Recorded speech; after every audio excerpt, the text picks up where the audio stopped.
Hello, lovely crafty people. I'm Debs.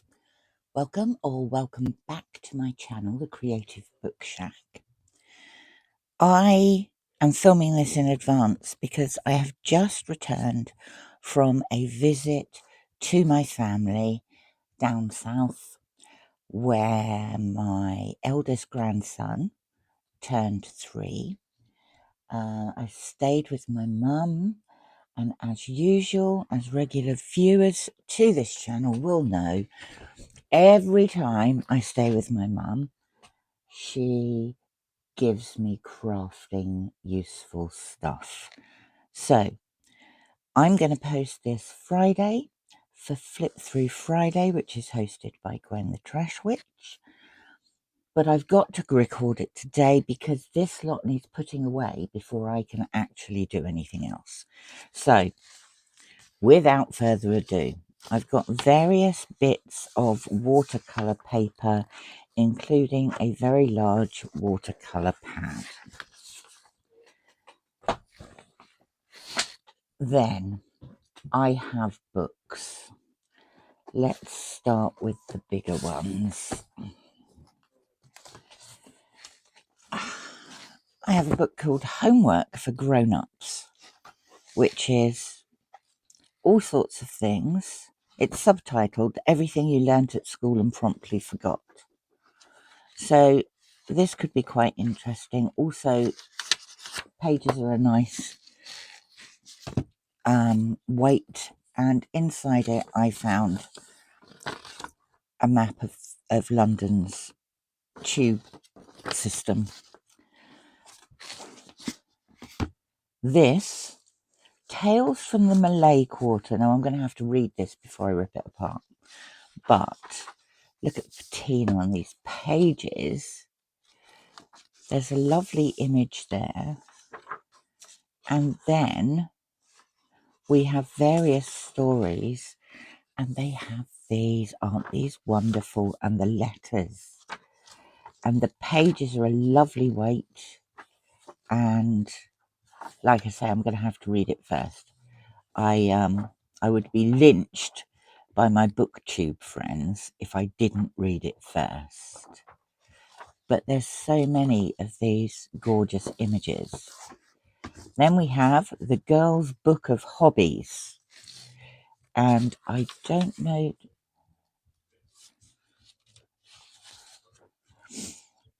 Sally Prescott. And then Jane Jolly, who lived near Alton in Hampshire, and she was born on October the 12th, 1947. And she was 12 years and 2 months when she got this book. So that would put it for Christmas 1959, wouldn't it? I like the size of the pages. I like the weight of the pages.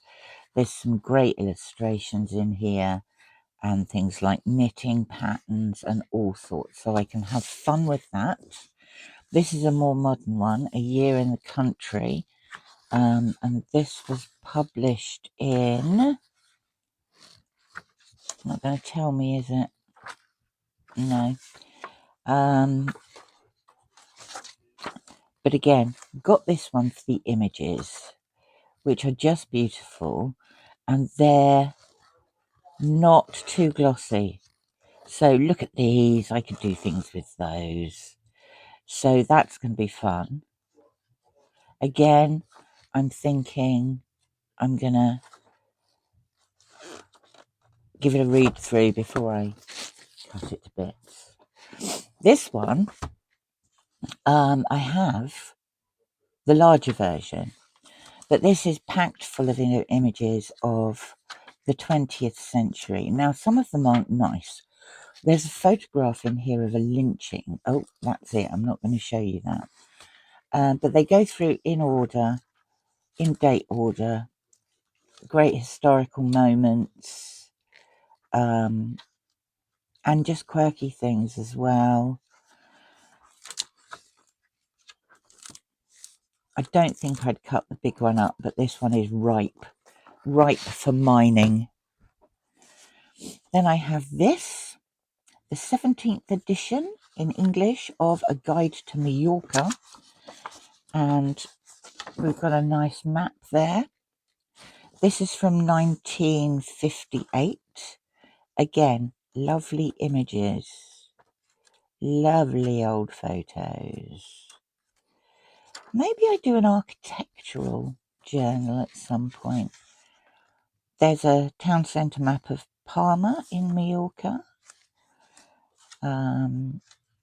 Yeah, loads of mileage in this, I think. And then I found this, which I thought was incredibly cute. This is A is for Always, Joan Walsh, England. And this is just an ABC, tiny little one, but the illustrations are lovely. I really like those. I don't think these would be too difficult to replicate, actually. So I might give that a go before I trawl it. And then I have this. This is a new notebook, and I like the pages. I just thought they would be good for cutting out and tucking into pockets and things. Right, then we have, what do we have next? I have a stamp, which is a franking stamp. There we go, that's what it really looks like. This, I actually thought these were stamps, but they're not. They appear to be wooden counters from a game, and half of them are missing, but I don't really care. And this appears to be the mat for the game, which I am going to cut up and use in the Oriental journal that I am currently working on. I also have some air dry clay. These are wood. They don't stamp. I've tried them. This is what happens. I don't know if you can see. That is what happens when you stick it in your oxide ink. But I think they will make impressions. So I'm going to try them on little discs of air dry clay and see what happens, and maybe make some dangly bits. Okay, next up I have a pile of stuff, all sorts of stuff. Let's start here. I've got this. I don't know what it is. Netting of some description. These are from my mother. This is a cotton. I rather like it. This, I don't know what this is. I think this might be a loose weave cotton, but I love the colour, that burnished orange. Then I have some lilac taffeta. I have some pale pink cotton. And I have this. Look at this. This is embroidered silk. Isn't that lovely? It looks as though there's a bit of an age to it, but I've got no idea what I'm going to do with it, but I'm thinking possibly book cover. Now, my first mother-in-law, so the mother of my first husband, she's 96. She's recently gone into a care home, and my two daughters have been helping their aunt and cousin clear her house, ready to sell her house. These are scarves. There are a lot more. Some I'm taking to the charity shop, but these ones I rather liked. It's a great paisley one. This is a cotton of some description with nice autumn scenes on it. This is a cotton, almost like a... I suppose I could use this in my boho journal that I'm making. Some pretty flowers and some blue roses. Rather liked those. And then in addition, from my first mother-in-law, I have some embroidery transfers. These are from the National Home Weekly magazine Woman. These two are both the same. I have this one. I have this lovely old bag. And I have a drawer liner, which appears to be quite wedding-y and a bit bling. And then from my mother's house, I have another envelope,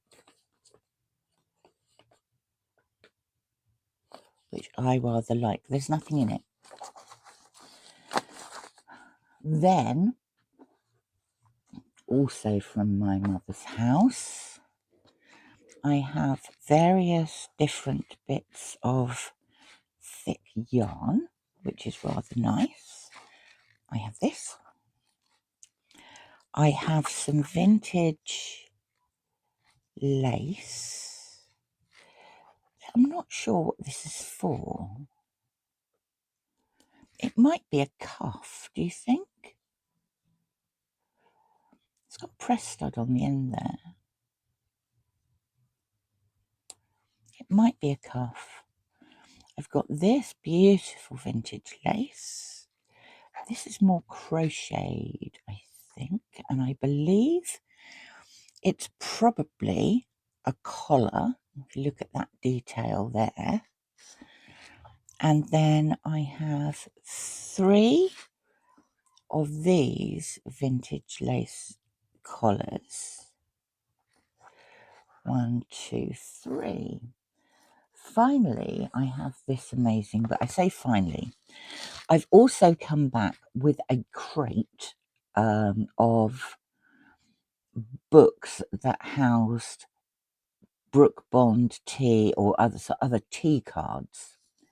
I don't know if they were sold in other countries, but they were sold here. This is from a previous trip to my mother's, and these are cards like this. This one's called Wildlife in Danger.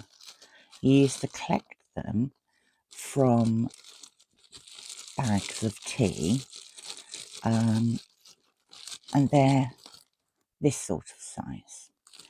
You could then get a book to collect them in.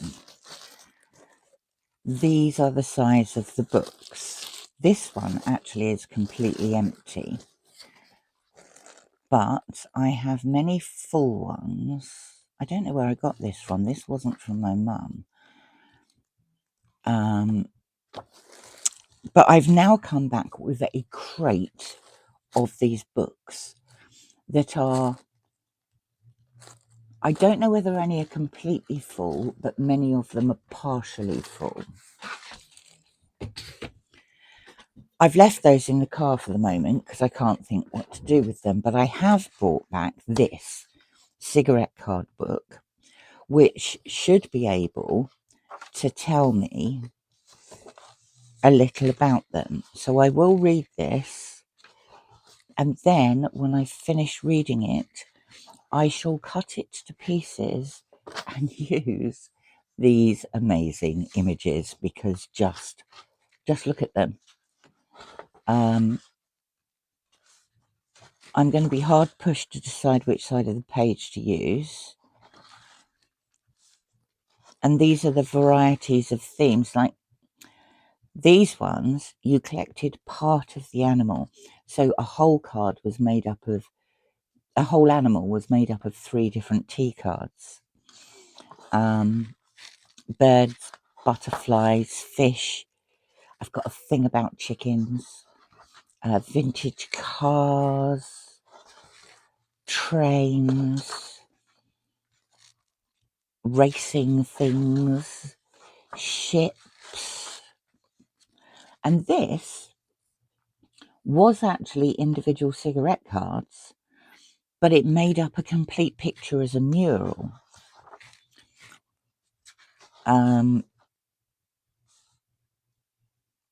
I don't know when these were all published. I'll have to have a look. These were die cuts. These appear to be material. Oh, they're blankets. So there's all sorts of other ephemera in here. Cigarette cards. And this book is just amazing. It is a mine, an absolute gold mine of stuff that you could make ephemera out of. It's just wonderful. So I'm looking forward to using this.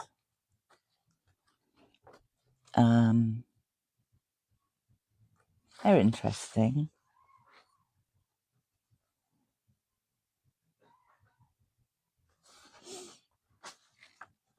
Aren't they lovely? Finally, I've come back with a pot of stuff. This says it's tinter. Shake well before use. It's of ink consistency. It doesn't say waterproof drawing ink, it does say. So I have various colours of those.